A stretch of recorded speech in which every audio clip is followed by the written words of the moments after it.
Hoje a gente vai falar sobre o batismo e a tentação de Jesus. Então quero convidá-los a abrirem suas Bíblias no Evangelho de Marcos. Nós estamos no capítulo 1 ainda. E a partir do versículo 9, essa é uma mensagem que deveria ter sido dada no domingo passado, por mim, inclusive, mas acho que a maioria de vocês soube, né? O Pedro, nosso filho mais novo, ele passou muito mal, assim, 5 horas da tarde, e ele começou a vomitar demais e não parava, acho que alguma coisa que ele tenha comido durante o dia, mas assim, eu sei que em meia hora ele estava perdendo a consciência, assim, de tanto que ele vomitou e desidratou. E a gente correu com ele para o hospital, ele foi medicado com soro, né? Cadê meu pai? Ficamos com ele lá no soro até umas 8h30, né, pai? Perto das 9, né? E assim, graças a Deus ele ficou bem, mas foi bem na hora do momento do culto. E aí os nossos irmãos nos acudiram em relação ao culto, mas a mensagem ficou para esse domingo. Enfim, cá estamos. Obrigado a todos pela compreensão, né, do momento. E vamos lá, vamos ver juntos o que Deus tem para nós nesse texto. Marcos, Evangelho de Marcos, capítulo 1, versículo 9, nós lemos assim. Naquela ocasião, Jesus veio de Nazaré da Galileia e foi batizado por João no Jordão. Assim que saiu da água, Jesus viu o céu se abrindo e o Espírito descendo como pomba sobre ele. Então veio dos céus uma voz: Tu és o meu Filho amado, de ti me agrado. Logo após, o Espírito o impeliu para o deserto. Ali esteve 40 dias, sendo tentado por Satanás. Estava com os animais selvagens e os anjos o serviam. Esse é o texto nosso dessa noite. Que Deus abençoe a sua palavra, prepare os nossos corações para aquilo que nós precisamos ouvir. Última mensagem que nós tivemos de Marcos, o Rafa esteve aqui falando a respeito daquele que veio preparar o caminho para o Senhor Jesus, João Batista. E com o pano de fundo que nos foi apresentado, lembra? Então todo o Evangelho de Marcos vai ser contado para nós com um pano de fundo. E o pano de fundo é o livro do profeta Isaías. Então é assim que nós vamos entender melhor o Evangelho de Marcos. E eu nunca tinha ouvido falar desse pano de fundo, né? E eu já participei muito de igreja. Eu nunca tinha ouvido falar desse pano de fundo. E assistindo a mensagem do Rafa, eu não estava na reunião, mas eu assisti a sua mensagem. Eu lembro do Rafa falando assim, que é impressionante como que quando nos é apresentado um pano de fundo das coisas que vão acontecendo, é impressionante como que cai dos nossos olhos como se fossem escamas. E então nós conseguimos entender com mais profundidade aquilo que nos é apresentado. Foi isso que você falou, não foi, Rafa? E como é verdade isso? É incrível como é verdade isso. E nesse texto de hoje isso também vai acontecer. Eu imagino que durante todo o livro a gente vai ser surpreendido com esse pano de fundo de Isaías. Não tive ainda a oportunidade de ler esse livro com esse pano de fundo. O livro todo com esse pano de fundo. Mas eu imagino que se for como na primeira mensagem do Rafa, na segunda e nessa terceira agora, se for dessa maneira, como nós temos para ouvir e entender aquilo que o profeta disse lá no passado, também ecoando aqui nas palavras do livro de Marcos. João Batista então esteve preparando o caminho do Senhor. Lembra, ele estava pregando o arrependimento de pecados. Ele pregava que as pessoas se arrependessem e fossem batizadas, um batismo de confissão e arrependimento de pecados. Não era um batismo que salvava ninguém, não era um batismo que em si era o final, mas ele apontava para alguém maior. Aliás, essa era a missão de João Batista, enquanto apresentado como o Elias que vinha apresentar o caminho para um profeta maior, para alguém maior do que ele. Lembra da mensagem do Rafa? E então chega essa pessoa maior, esse homem maior, ele chega. E no versículo 9 diz assim, que naquela ocasião Jesus veio de Nazaré, da Galileia, e foi batizado por João no Jordão. Agora, a grande dúvida que pode pairar para nós, nesse primeiro momento, quando nós vemos Jesus sendo batizado no Rio Jordão, é a seguinte: uma vez que esse batismo de João era um batismo de confissão e arrependimento de pecados, o que Jesus está fazendo lá na água? Entenderam o que eu perguntei? Eu vou repetir a pergunta. Uma vez que o batismo de João Batista, era um batismo de confissão e de arrependimento de pecados, o que Jesus está fazendo lá na água? Jesus tinha pecado? Tinha pecado? Ele tinha pecado para confessar? Ele tinha pecado dos quais se arrepender? Existia nele alguma possibilidade de pecado? Não. Não. Mas vocês já ouviram falar sobre um versículo que diz assim, ó, aquele que não conheceu o pecado, ele se fez pecado por nós. Aquele que não conhecia, ele sequer conhecia o pecado, no sentido de não ter contato, não tinha a menor possibilidade dele como Deus ser pecador, porque Deus abomina o pecado em qualquer circunstância, em qualquer esfera, seja na eternidade, seja enquanto Jesus encarnado aqui. Mas aquele que não conheceu o pecado, ele foi feito pecado? Não. Ele se fez pecado por nós.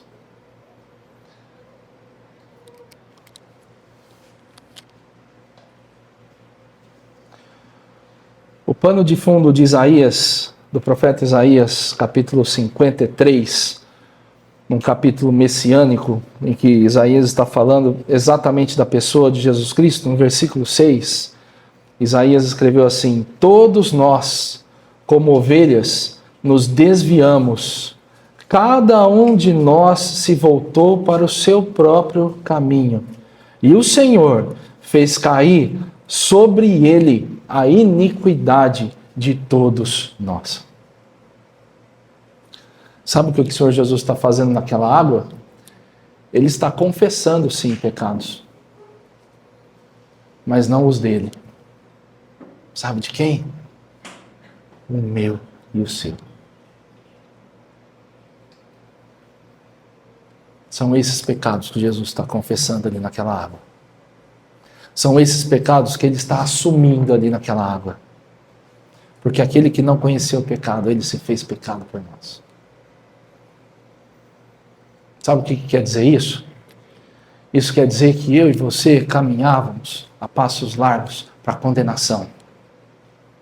Para vivermos uma vida eternamente longe de Deus. Com toda a condenação que há para os perdidos, para os ímpios, e para os anjos caídos. E quer saber? Isso acontece por causa do pecado. Só que naquele momento que Jesus assume para si o pecado, ele está como que dizendo: eu vim para que vocês, eu assumo o pecado de vocês, para que vocês não sejam mais feitos iniquidade, não sejam mais feitos pecado diante de Deus, mas agora para frente vocês sejam feitos justiça de Deus. Essa é a continuação do versículo. Porque junto com Cristo, todos nós fomos batizados naquela água. Para arrependimento e confissão de pecados.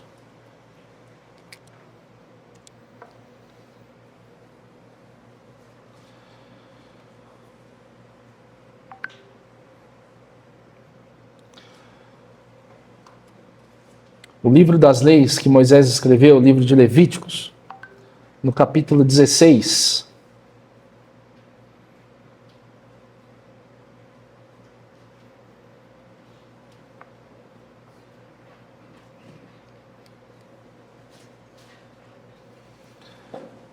Não precisa abrir, eu vou ler para vocês. No capítulo 16, no versículo 21, ele vai explicar, ele vai falar de um bode expiatório.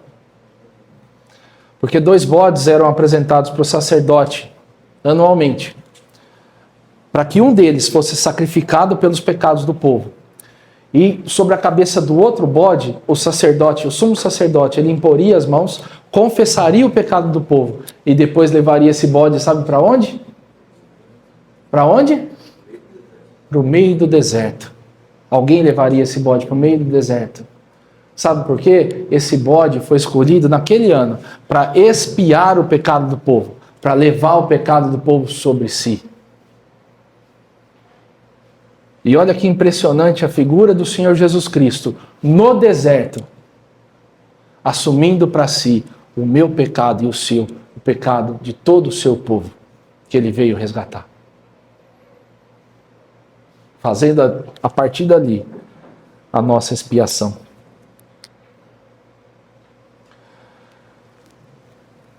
Que imagem linda. Que imagem linda que nós temos. Daquele que não conheceu o pecado, mas ele se fez pecado por nós, para que nós fôssemos feitos justiça diante de Deus. Eu estou aqui, você está aí sentado.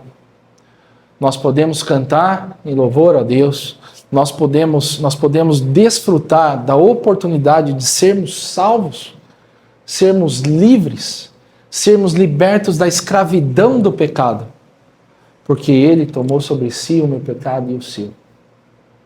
E nós temos a oportunidade de participarmos da bendita esperança de um dia sermos libertados, não apenas da escravidão do pecado, mas da presença do pecado e desse corpo nosso corrompido pelo pecado. Isso tudo porque ali no deserto Ele tomou sobre si o meu pecado e o seu. Ele pagou o preço na cruz, mas foi ali que Ele assumiu o meu pecado e o seu.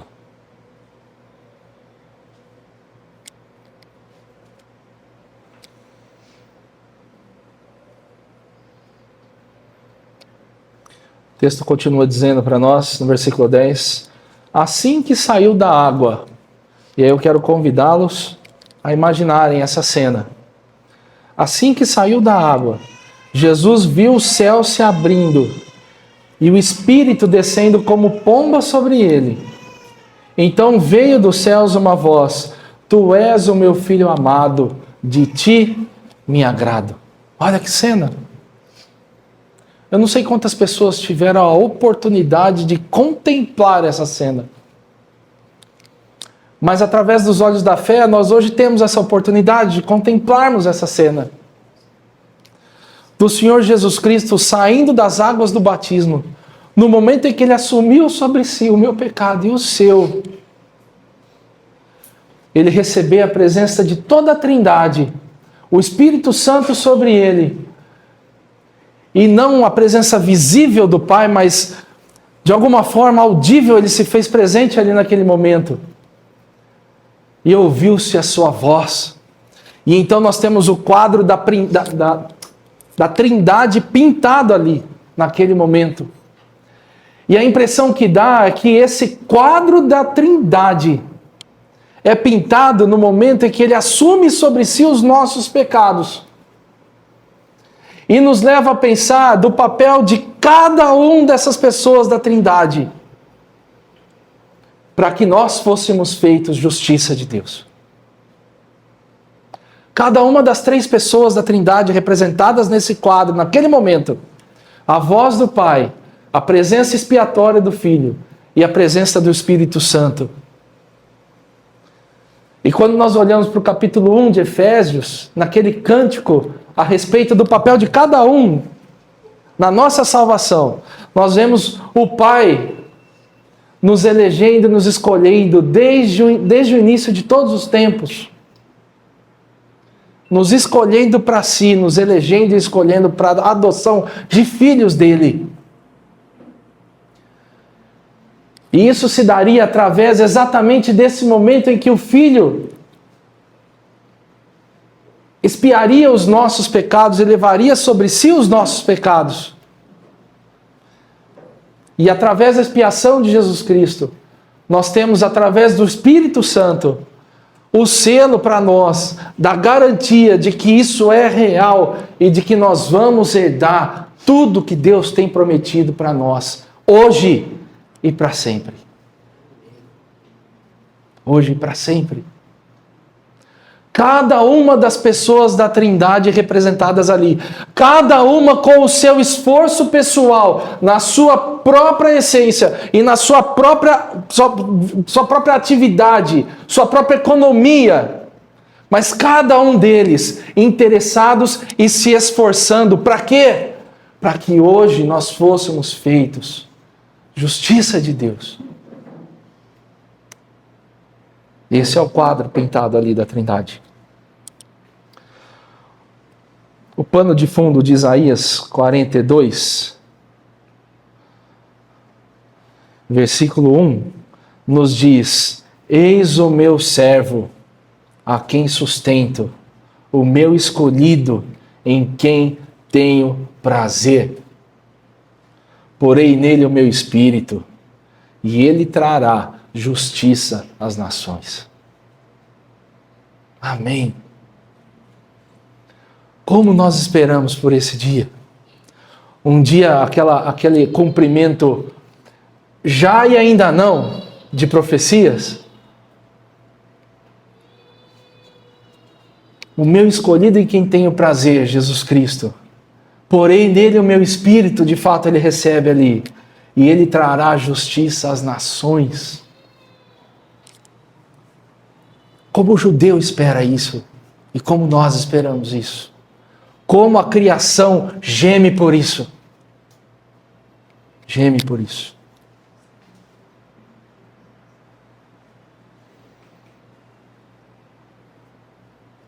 Um outro pano de fundo de Isaías, capítulo 61, versículo 1, diz assim: o Espírito do Soberano, o Senhor, está sobre mim, porque o Senhor ungiu-me para levar boas notícias aos pobres. Sabe, gente, quando eu era bem mais novo, eu me lembro de assistir os jogos da seleção feminina de basquete brasileira, seleção brasileira de basquete. Tinha aquele tempo da Magic Paula, da Hortência, e todo mundo lembra, assim, quando a Hortência pegava a bola e partia para o lance livre. Vocês lembram o que ela fazia? Era só pegar a bola e jogar. Ela acertava, assim, quase todas, né? Mas ela pegava a bola e antes de jogar ela fazia assim, ó. Vocês lembram disso? Nem era assim, né? Quem que relaxa desse jeito? Mas assim, era isso que ela fazia. Antes de pegar a bola e fazer o movimento, ela parece que ela concentrava. Se ela pudesse, ela fazia a reza dela ali naquele momento. Era um momento que assim, ó, pera aí, gente, eu vou fazer o ponto, mas antes eu preciso de um tempinho aqui. Tem alguma coisa que precisa acontecer antes.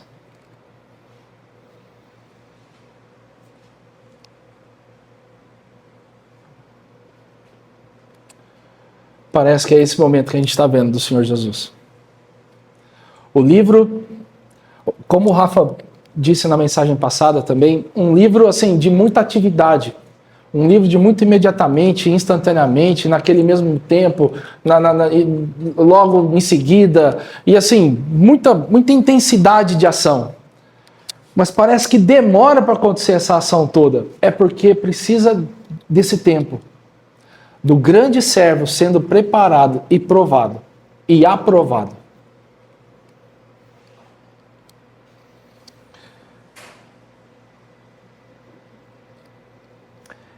O Senhor Jesus recebe sobre si o Espírito Santo de Deus, a companhia da terceira pessoa da Trindade. Eu não vou entrar no mérito, porque tem gente que fica naquela história, mas Jesus precisava do Espírito Santo, ele precisava disso para ter poder, ou ele tinha poder sem Espírito. Mas, gente, eles são um, cada um com a sua função, eles são um. Né? Jesus Cristo é Deus tanto quanto o Espírito Santo. Eu não vou entrar nesse mérito, até porque eu não concordo com ele, mas ele recebe ali a presença do Espírito Santo e ele recebe a presença do Pai. E a voz, quando a voz de Deus sai da boca dele, quando ele diz, esse é o meu filho amado, em quem eu tenho prazer, a intensidade da palavra filho e a intensidade da palavra amado na voz grega que está sendo escrito o livro, é a mesma e ela é alta, elevada. De como que atestando assim, ó, ele é tanto o meu filho, quanto ele é amado por mim. Quem tem filho mais ou menos entende o que é que Deus está falando aqui, o Pai. Porque nossos filhos tanto são nossos filhos quanto são amados. Tanto é verdade que é meu filho, quanto é verdade que eu amo. Agora, tanto é verdade que é filho, tanto é verdade que ele o ama, e tanto é verdade que ele entregou o seu filho por nós. Para a gente entender o tanto da verdade que ele nos ama também. Lembra, Vi, quando a gente cantava? Ele me ama. Por que você está rindo? Você cantava também. Você está com vergonha de falar que você cantava isso aí? Como me ama. Difícil a letra dessa música, né? Ele me ama. Ele ama mesmo. Essa música fala isso, né, Vi? Essa fala. Não sei se tem uma música que fala que ele me ama, é essa.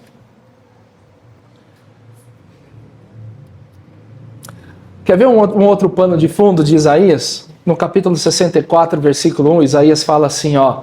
Ah, se rompesses os céus e descesses. Olha o que Isaías está falando. Ah, se rompesses os céus e descesses. O Senhor Jesus rompeu do céu e desceu naquele momento. Naquele momento o céu se rompeu e o Espírito Santo desceu. E naquele momento a voz do Pai também desceu. Deus inteiro desceu. Encarnado só Jesus. O Espírito Santo em forma de pomba. Mas os três desceram naquele momento. Que incrível isso! Não sei se tem outro momento que os três desceram. Você lembra, Rafa? Se tem? Não lembro se tem. Que os três desceram de uma vez? Que momento! Que momento! Os três. E aí,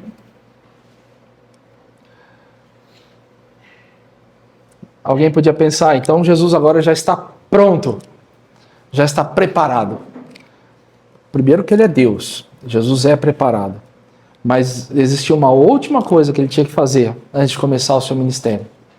Versículo 12. Logo após, o Espírito o impeliu para o deserto, guiado pelo Espírito.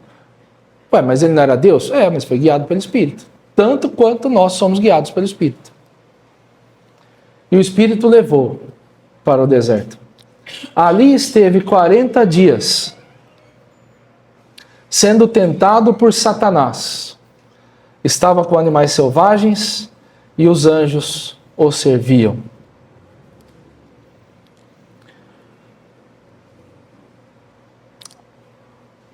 Lembrando que esse não é um estudo da tentação de Jesus. Esse é um estudo do Evangelho de Marcos e o que ele apresenta a respeito desse quadro da tentação de Jesus. O que Marcos nos diz é que ele esteve ali por 40 dias. E isso para o judeu é muito significativo, esse número 40, no deserto. Vocês se lembram por quê? 40 e deserto. O que lembra isso? Quando o povo de Israel passou 40 anos no deserto. E quem é que sustentava o povo? Deus servia o povo no deserto? Sim. Deus servia o povo. Deus serviu o povo 40 anos no deserto. E agora o representante maior de Deus também é servido por 40 dias O mesmo número 40 no deserto.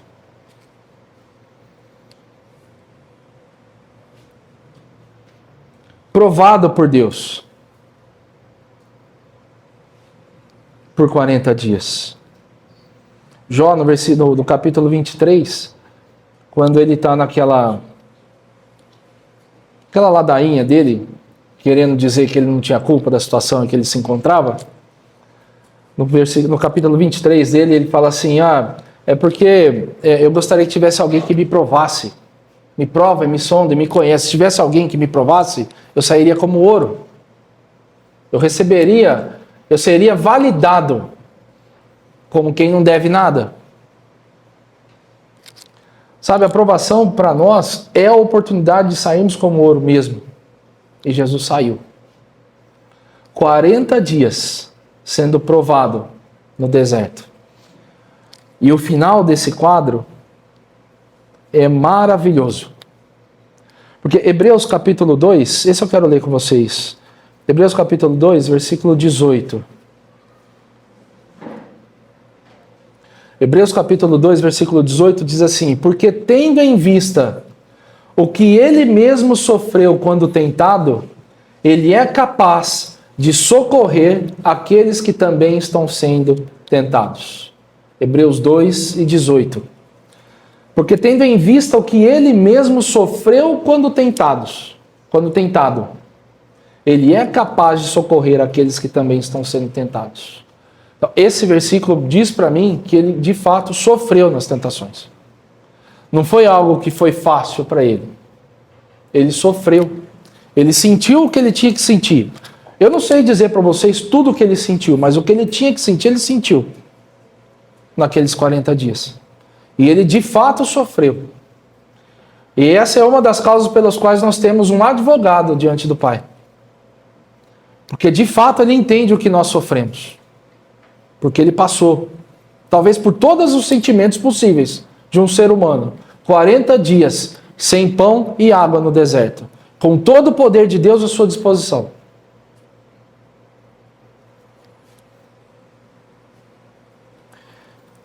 Em meio à fartura do Éden, o primeiro Adão caiu. E na escassez do deserto, o segundo Adão vence e restaura a ordem perdida. E para mim o que é bonito nesse texto, no final desse texto, é o quadro que Marcos pinta após o Senhor Jesus Cristo vencer a tentação.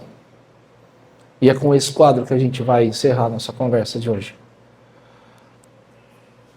Porque após ser tentado por 40 dias, nós lemos que Jesus estava com os animais selvagens.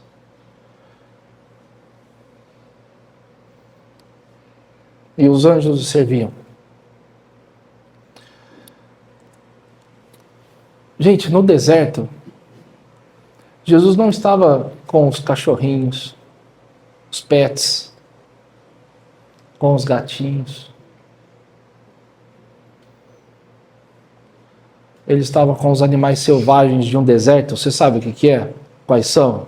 São lagartos, escorpiões, cobras, os mais venenosos possíveis. É esse tipo de animal. É com esse tipo de animal que Jesus estava. E quer saber? Ele estava bem. Bem. Porque o pano de fundo de Isaías vai dizer para a gente no capítulo 11 e no versículo 6 que o lobo viverá com o cordeiro. O leopardo se deitará com o bode. O bezerro e o leão e o novilho gordo pastarão juntos. E uma criança os guiará. Sabe quando que isso vai acontecer? Quando a ordem das coisas forem restauradas. Porque o pecado acabou com a criação. por causa do pecado que os animais são peçonhentos. É por causa do pecado que eles se matam. Porque não existia morte antes do pecado. É por causa do pecado que há medo entre nós e eles. Mas Jesus está pintando um quadro de restauração. Junto com os animais e junto com os anjos, os corpos celestiais. Porque foi isso que ele veio fazer. Uma vez que ele assumiu sobre si os nossos pecados, esse é o recado passado aqui. Que ele veio para restaurar a ordem de tudo. Isso me fez pensar no texto de Romanos, capítulo 8, versículo 18, irmãos. Considero que os nossos sofrimentos atuais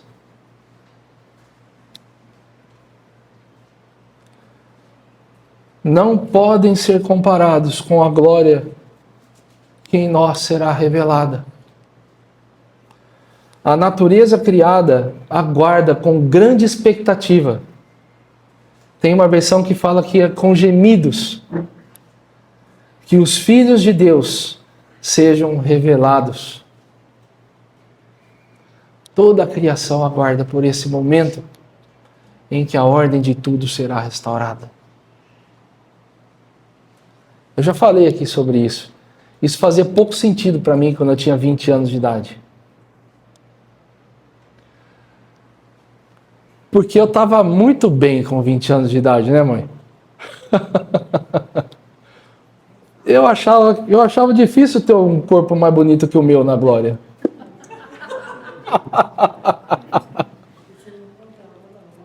O William, o que foi que você está balançando a cabeça negativamente aí, Will? O William é meu termômetro. Tem alguns termômetros aqui, o William é um deles. Me deixa, William. Oh. Depois a gente toma café durante a semana.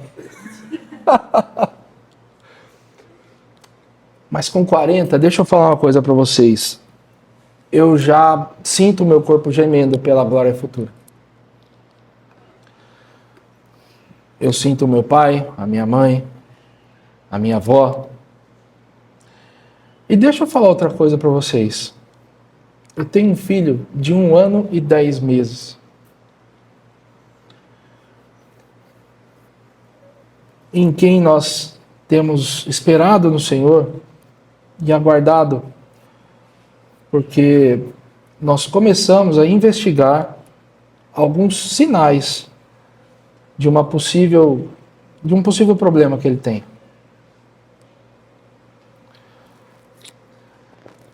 E sabe, isso é fruto de corpo pecaminoso. Seja ele ou seja qualquer outro. Eu me ponho na condição de um pai que talvez realmente tenha um diagnóstico fechado assim do seu filho, de autismo ou qualquer outra coisa assim.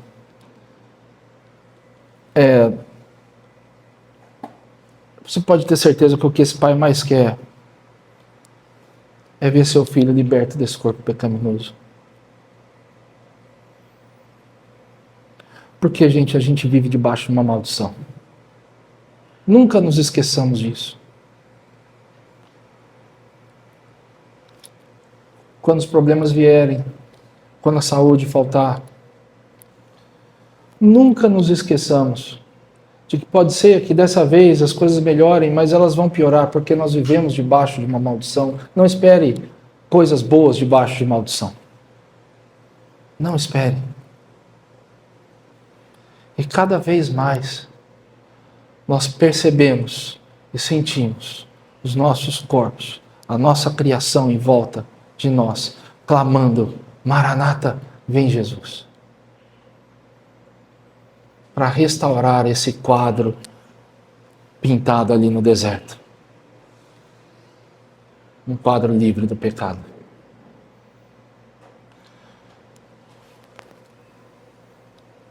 Daqui para frente o Senhor Jesus vai iniciar o seu ministério. E graças a Deus que esse ministério chegou até nós. Existe um hino que nós cantávamos também, hino lindo, e a última estrofe desse hino diz assim: não sei prever o que nós sentiremos, maravilhados ante o resplendor daquele ser a quem nós tanto amamos, que nos apraz ouvir a voz de amor. Mas isso eu sei, que em jubiloso canto os céus e a terra juntos louvarão, ao contemplar em majestade e glória o Salvador real a quem adorarão. Eu quero adorar esse Salvador ao seu lado. Se você já tem esse homem Jesus como seu Senhor e Salvador, amém. Maranata, vem Jesus. Se você ainda não tem, se você ainda não o conhece como seu Salvador pessoal, não perca oportunidade na sua vida de conhecer esse homem que levou sobre si o nosso pecado e que um dia virá para restaurar todas as coisas. Amém.